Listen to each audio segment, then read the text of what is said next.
Tabarakalladzi nazzala al-furqana ala 'abdihi liyakuna lil 'alamina nadhira. Allahumma shalli wa sallim ala sayyidina Maulana Muhammadin wa ala alihi wa sahbihi ajmain. Amma ba'du. Sedanten keluarga besar Bapak kawula, sedanten kampung mriki ingkang hadir ingkang kula hormati, semua hadirin hadirat ingkang kula hormati. Tadi kula ngisi di Mbak Mabrur niku abahnya guru saya. Niku 33 menit. Jadi kira-kira di sini gimana menit berapa? Iman itu kan sudah mulai kecil sampean, kok ijek mulang itu piye. Jadi kalau singkat itu artinya saya percaya iman sampean sudah benar. Kalau ngajinya lama, nanti kalau sampean nggak paham, terus diulang suwi orang paham itu. Tapi kalau sedikit, nanti 7 menit sampean nggak paham. Sing salah Gus Bapak mulang mau 7 menit, mulanya nggak paham. Tapi begini ya, kalau tentu punya kenangan banyak terhadap komunitas ya, atau kampung sini. Yang diajarkan para nabi adalah wattaba'tu millata abai Ibrahim wa Ishaq wa Yaqub. Jadi kalau ada satu keluarga, misalnya saya ini putra Ki Nur Salim kelahiran sini, itu harus pakai satu identitas saja. Misalnya saya kenal bapak itu orang yang hafal Quran. Jangan pakai status-status yang lain, nanti jadi repot. Misalnya sampean di bapak Suga eling Sugiye, di bapak Melarat eling Melarate, di bapak Kasus eling Kasusnya, itu nanti jadi repot. Inginnya Allah semua orang hanya pakai status, semuanya adalah hamba Allah Subhanahu wa Ta'ala. Karena itu yang status permanen. Sampean soal Allah itu sekalipun presiden itu tidak siapa-siapa, semuanya hambanya Allah Subhanahu wa Ta'ala. Sehingga ajaran Nabi yang abadi diantaranya adalah saksikan bahwa saya adalah Abdullah wa Rasuluh, saya ini hamba Allah. Nah, sekarang semua kerusakan di dunia itu dimulai dari merasa tidak sebagai hamba. Seorang dirjen atau menteri ketahanan pangan itu mesti ngira semua kecukupan pangan Indonesia itu karena dia. Kecuali dia pernah ngaji, mungkin agak baik rasanya. Padahal andaikan petani itu tidak mau nanam padi, pinternya kayak apa menteri, tetap kita kurangan apa? Makan. Masalahnya ketika petani menanam padi terus itu biasanya karena nggak punya selera atau karena bodoh. Nah, baru tanya bodoh itu mereka tidak nekuni profesi lain, nanam padi terus. Artinya ada padi banyak itu ya baru tanya orang bodoh. Makanya saya ini terkenal kiai pembela kaum bodoh. Karena kalau pinter terus nggak nanam padi itu nggak ada gunanya. Profesor ketahanan pangan kayak apa rapatnya, kalau nggak ada nanam padi mau apa? Menko Polhukam juga gitu, buat rapat untuk kestabilan tapi masyarakat tidak tebo seliro, tersinggung sidik dadoan, tersinggung sidik carok. Apa gunanya kepintaran para Menko Polhukam kalau perilaku masyarakat gampang konflik? Jadi sebetulnya pengendali Indonesia itu kita semua. Maka sebetulnya yang pembantu presiden ya semuanya, yang jaga keamanan yang jenengan semua. Kalau nggak mudah konflik ya Indonesia nopo. Mungkin bedanya sampean dengan menteri keren sampean. Mereka digaji sampai sudah tidak butuh gaji. Jadi ini kelebihan yang kita harus bangga. Makanya saya kalau jadikan, saya pernah ditawarin jadi PNS Kemenag, saya nggak mau. Takut saya biasa tidak butuh gaji menjadi butuh apa? Gaji. Kan keren tidak butuh apa? Gaji. Nah ini penting saya utarakan supaya agama ini terkonsep secara permanen. Sehingga dalam tradisi ulama, agama ini tidak pernah dipasrahkan ke siapa-siapa. Karena yang ngurusi agama ini hanya Allah Subhanahu wa Ta'ala. Pernah dalam satu dialek, Umar adalah orang yang sangat sukses dalam memimpin Islam, sampai menaklukkan zaman itu sudah sampai Eropa Timur, sampai Asyirkul Aqsa. Sehingga kayak apa kerinduan orang sama Sayyidina Umar radhiyallahu anhu. Singkat cerita mereka tidak kebayang kalau setelah Umar itu ada pemimpin yang sekali berumar. Sehingga Umar dipaksa dengan tanda kutip dipresur supaya bikin pengganti suksesi. Setiap Ibnu Umar anaknya jalan-jalan kemana-mana, itu mesti masyarakat bilang gini, Mbok yo abah kamu itu bilang ada suksesi supaya pemimpin ini jelas tahapannya. Terus mereka bikin analogi itu kias. Kalau ada kambing 100, penggembalanya tinggal gelanggang, itu dianggap zalim, tidak ya zalim, pasti kocar kacir. Apalagi ini penggembala manusia. Kalau suatu saat Umar meninggal, itu pasti kacau.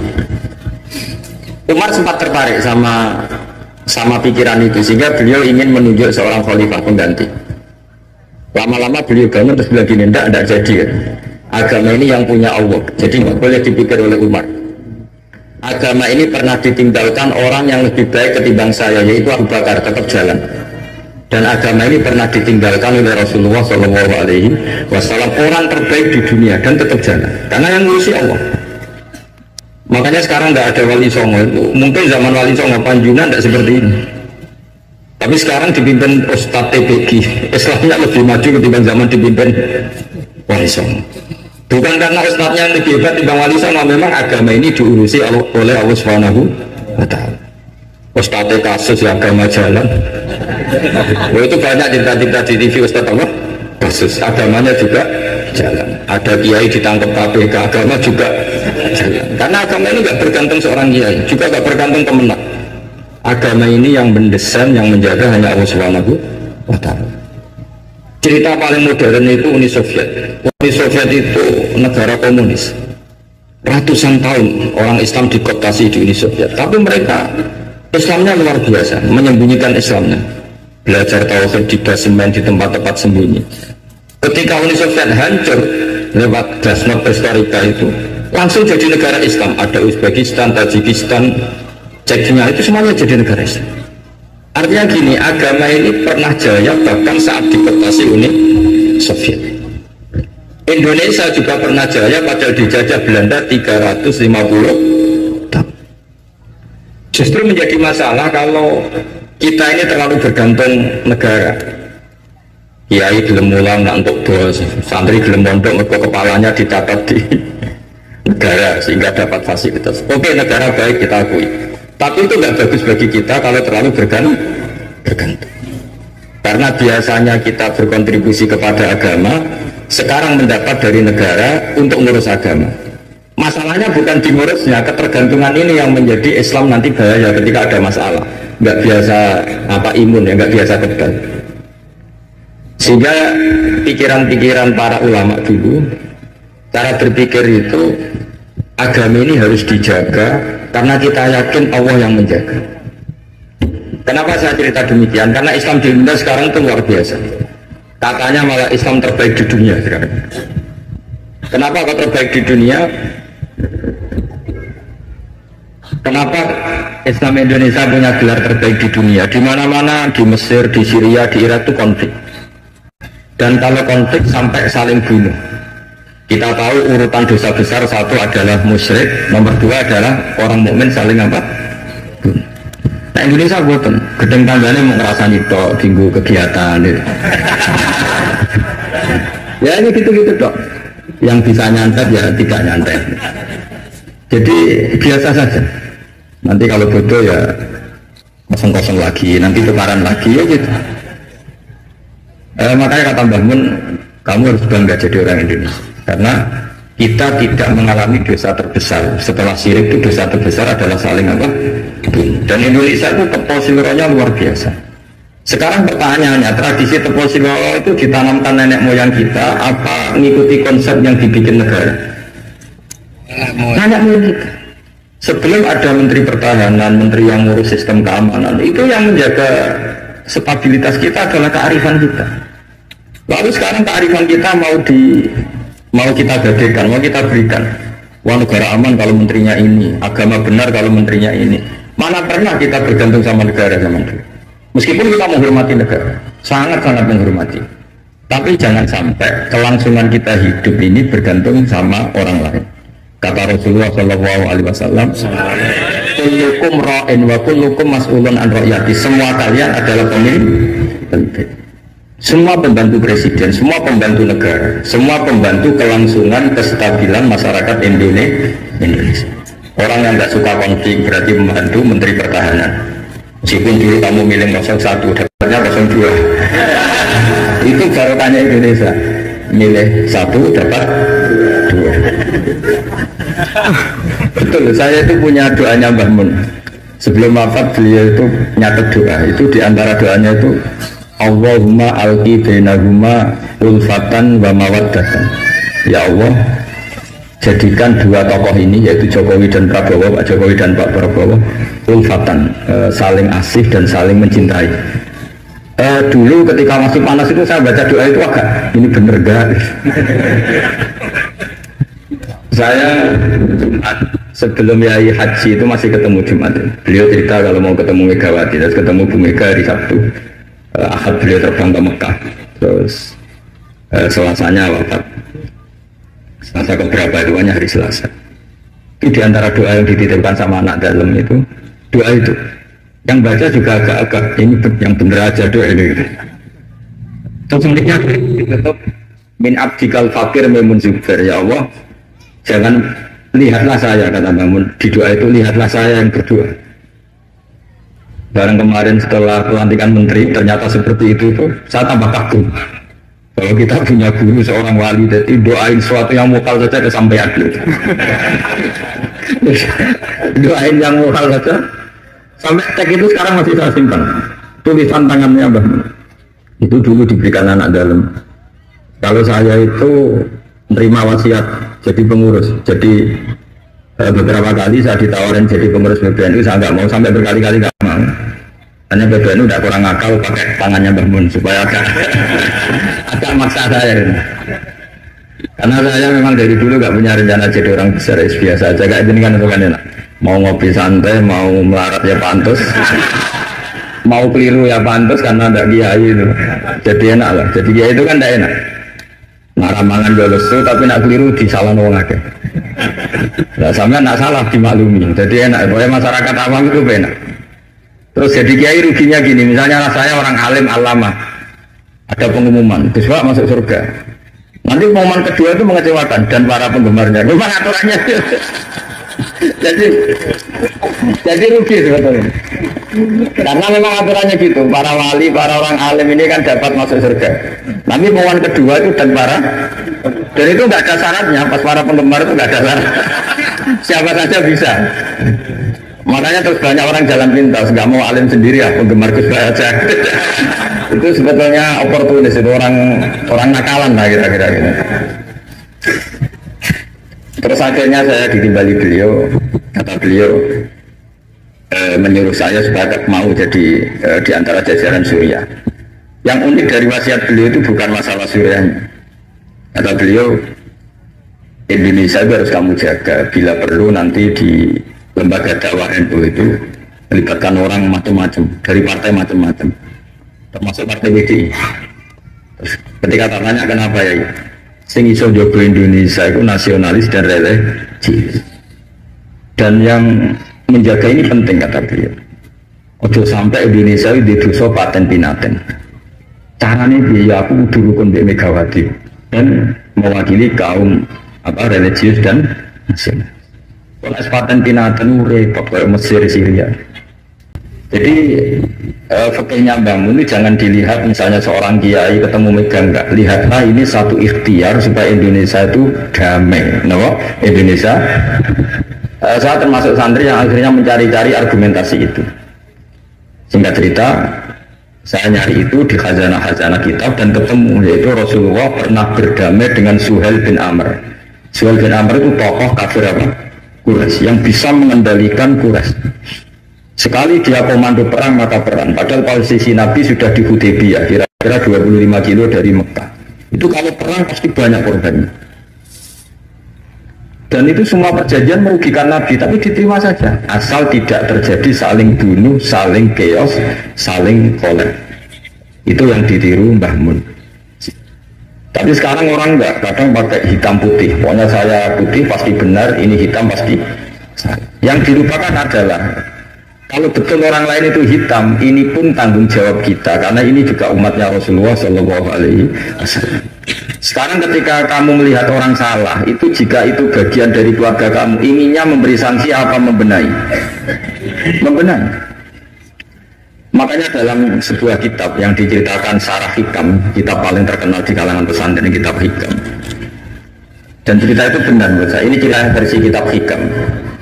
Nabi Ibrahim diterbangkan ke alam malakut, terus melihat para pezina. Allah tanya, menurut kamu diapakan? Bunuh saja ya Allah, mereka makan rezeki engkau tapi tidak mengindahkan aturan kau, mereka pezina. Sama Allah diturutin. Terus dilihat lagi para pemabuk. Menurut kamu gimana, bunuh saja, mereka itu hamba engkau, makan dari rezeki engkau tapi tidak mengindahkan perintah engkau.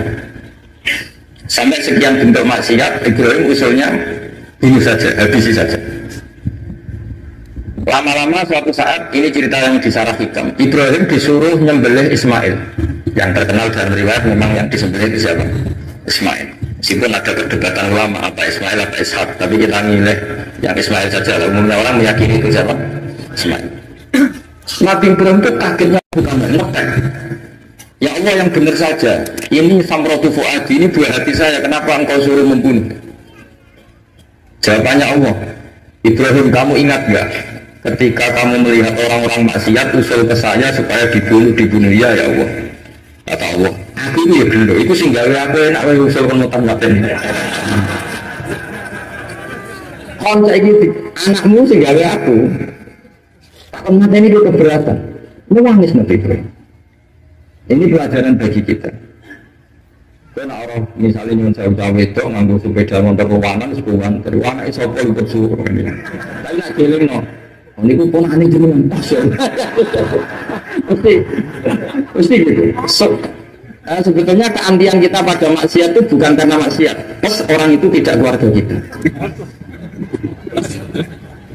Gayanya saja kamu tegas, sebetulnya enggak juga. Gitu. Jadi ini pelajaran bagi kita. Coba misalnya gini, ada orang salah koruptor, kamu mesti benci sama koruptor. Coba bayangkan kali itu anak kamu, mesti dulu ya, mungkin juga tentuangan. Nah, sama. Ini masalah Rasulullah itu melihat semua umatnya adalah anaknya. Sing lagi abangan, sing lagi setengah abangan, sing hitam, semuanya adalah Maka kalau ini semua umatnya melihat orang abangan, ya pikirannya itu memandu mereka tobat, bukan malah dianggap kafir. Makanya kita menolak paham takfiri, paham yang mengkafirkan orang lain.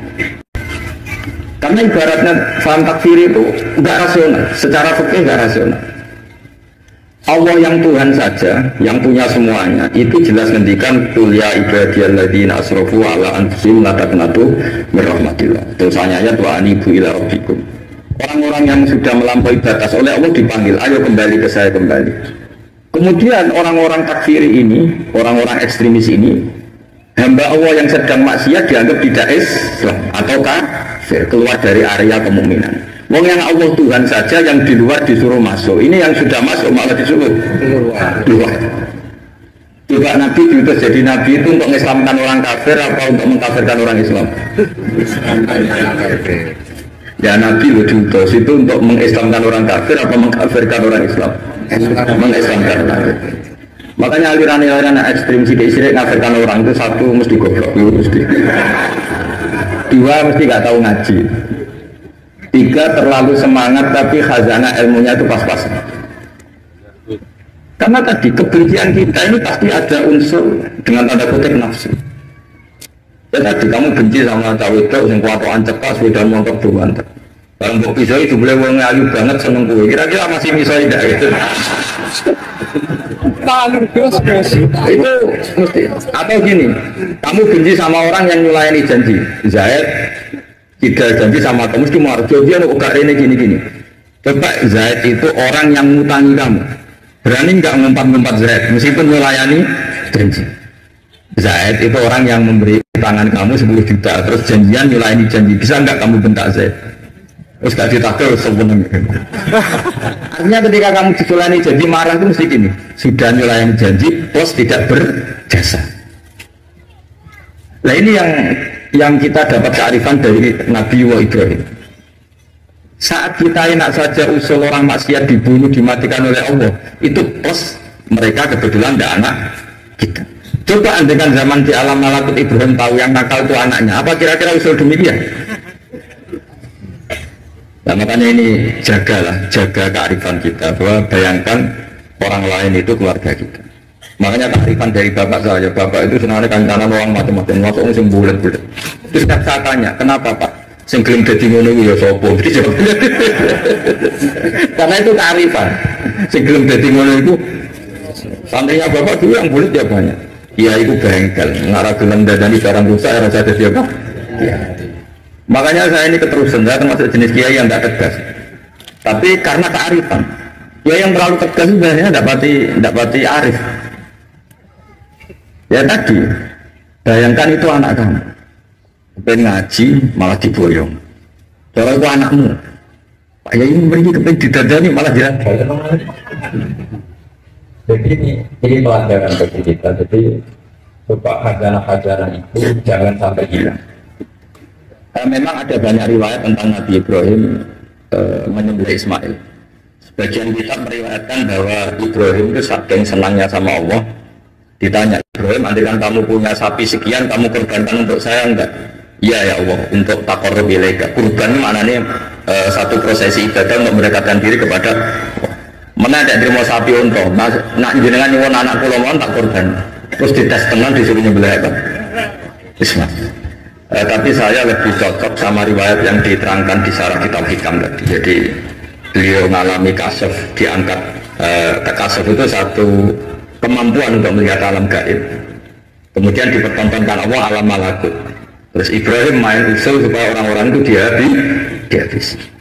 Suatu saat itu tadi diingatkan Allah, coba anak kamu sembelih. Lu gimana ya Allah, ini samratu fuadi buat saya.